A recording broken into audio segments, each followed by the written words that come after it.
Inspector साहब घड़ी है मेरे पास या मेरी घड़ी आपको दूं? फिर चलिए चलिए चलिए। गोलियां चाकुओं की बात सुन के समझे के कमजोर हो गया। बोलूंगा 5 मिनट। कोई माय का लाल पैदा नहीं हुआ मुझे रोकने के लिए। नमस्कार, प्रभात साक्षी न्यूज नेटवर्क पर आप सभी का स्वागत है।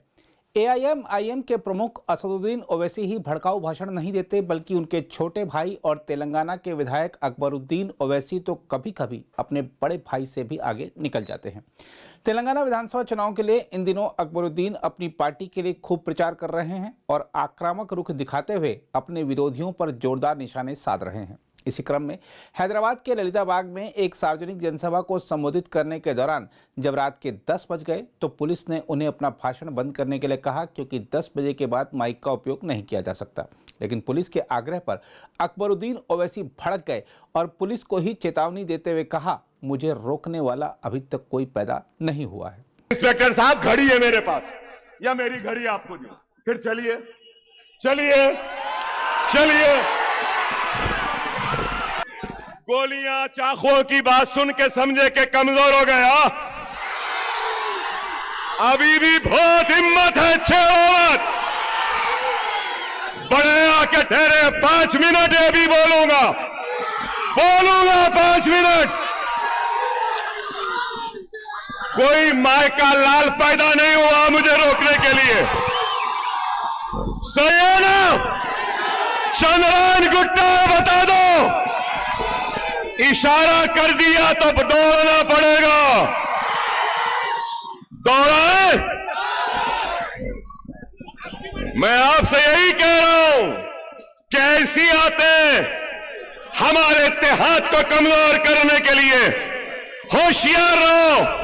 ये चाहते हैं कि अकबरुद्दीन ओवैसी से मुकाबला करने वाला कोई नहीं है, तो ये लोग कैंडिडेट बनकर आ रहे हैं।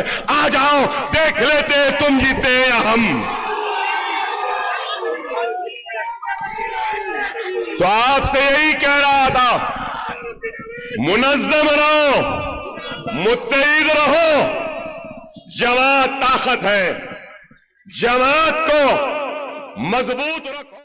दूसरी ओर ओवैसी के बयान पर प्रतिक्रिया देते हुए बीजेपी ने कहा है कि यदि तेलंगाना में बीजेपी की सरकार बनेगी तो ऐसी हरकतों पर बुलडोजर वाली कार्रवाई की जाएगी। तेलंगाना में सत्ता की प्रबल दावेदार बीजेपी ने कहा है कि दशकों से कांग्रेस तथा बीआरएस के सहयोग से एआईएमआईएम एक आपराधिक गिरोह बन चुकी है, जिसने हैदराबाद शहर को अपराधग्रस्त कर रखा है।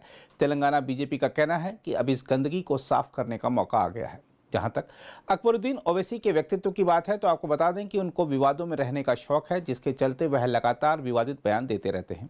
उन पर एक समुदाय के खिलाफ भड़काऊ और अपमानजनक भाषा का इस्तेमाल करने का आरोप भी लग चुका है। प्रशासनिक अधिकारियों के साथ अकबरुद्दीन ओवैसी की बदतमीजी की खबरें भी समय समय पर आती रहती हैं। अकबरुद्दीन ओवैसी मुगल सम्राट औरंगजेब के मकबरे पर जाना अपनी शान समझते हैं और हमेशा धर्म की राजनीति करते हैं।